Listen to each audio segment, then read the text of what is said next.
નમસ્કાર વિદ્યાર્થી મિત્રો, આપ સૌનું સ્વાગત છે આપણી એજ્યુકેશન બ્રેન ચેનલમાં. આજે આપણે પાઠ નંબર 7 જે પાઠ નંબર 7 છે ટેબરાને ન્યાય, એટલે કે ટેબરાનો ન્યાય છે. એના જે પ્રશ્નો જે પરીક્ષામાં પૂછાઈ શકે છે એની વિશે આપણે ચર્ચા કરીશું. તો પહેલો પ્રશ્ન છે, જીભને પસંદ પડે તેવો સ્વાદ કયો છે? એ 4 સ્વાદ આપેલા છે: ખારો, કડવો, તુરો કે મીઠો. આપણને મીઠો હોય છે, જે મીઠો સ્વાદ એ આપણને આપણી જીભને વધારે પસંદ પડતો હોય છે. પેલા 3 જે સ્વાદ છે પસંદ ના પડે. બીજો પ્રશ્ન છે, સફાઈ આપવી માટે યોગ્ય વિકલ્પ કયો સાચો છે? સફાઈ આપવી એટલે ખુલાસો કર્યો.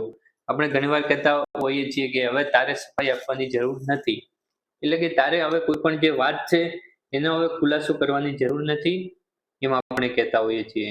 એટલે કે સફાઈ આપવી એટલે ખુલાસો કરવો. ત્રીજો પ્રશ્ન છે, અરે બિચારા મૂંગા પ્રાણીને ક્યારે મરાતું હશે?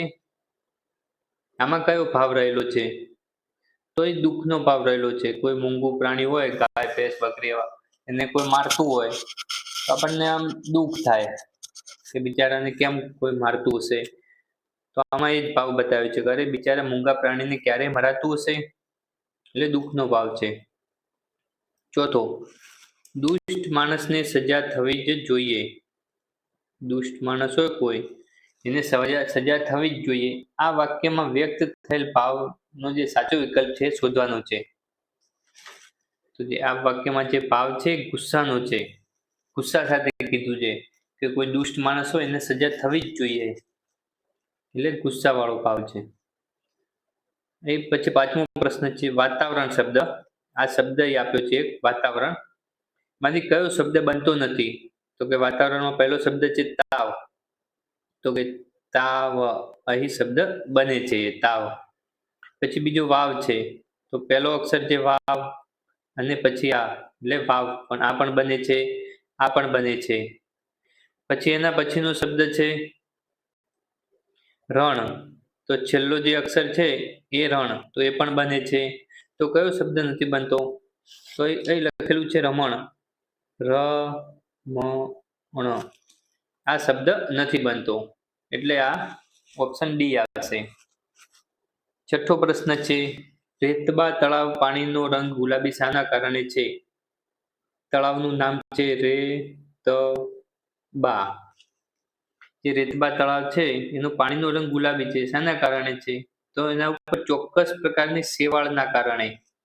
એ પાણી હોય છે, પાણીના ઉપર તમે ઘણીવાર જોયું છે કે કોઈ તળાવ હોય એમાં લીલા રંગનું તળાવ દેખાતું હોય છે, એમાં શેવાળ હોય છે, તો આ ગુલાબી છે. તો આમાં ગુલાબી રંગની ચોક્કસ પ્રકારની શેવાળ છે, એ લીલ ટાઈપની હોય છે, એને શેવાળ કહેવાય. 7મો પ્રશ્ન છે, બે કે તેથી વધુ પદ સમૂહ કે વાક્યોને જોડનાર ને ખાલી જગ્યા કહે છે, તો એને સંયોજક કહેવાય. બે કે તેથી વધુ પદ સમૂહ કે વાક્યો જોડે, જે જોડવાનું કામ કરે, સંયોજવાનું, એને સંયોજક કહેવાય.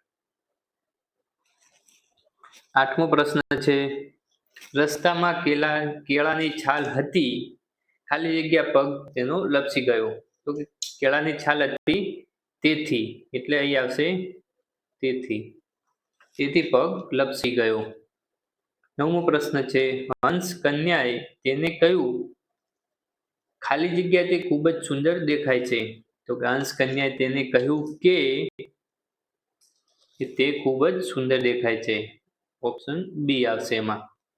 10મો પ્રશ્ન છે, દાદા ગુસ્સે થાય, ખાલી જગ્યા કદી મારે નહીં.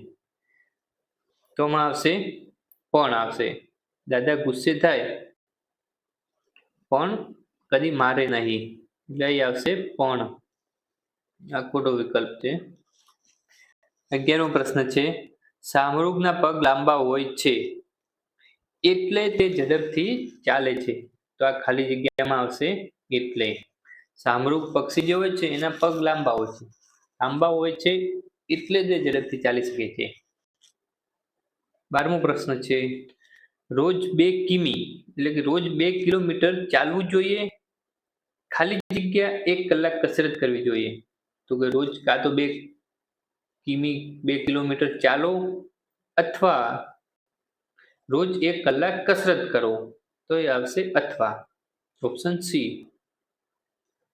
13મો પ્રશ્ન છે, અજાયબ જેવા અર્થ ધરાવતો શબ્દ.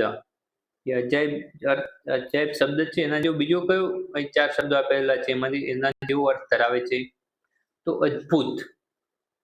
અદ્ભુત આપણે અજાયબી કહેતા હોઈએ છીએ ને, એ રીતને અદ્ભુત એટલે આમ નવાઈ પમાડે એવી વાત હોય.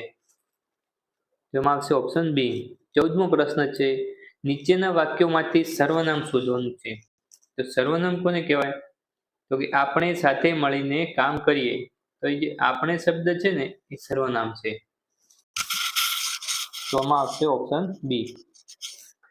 તો વિદ્યાર્થી મિત્રો, આ હતા આપણા પાઠ નંબર 7 ઢેબરાનો ન્યાય, એના મોસ્ટ આઈએમપી પ્રશ્નો જે પરીક્ષામાં પૂછાઈ શકે છે.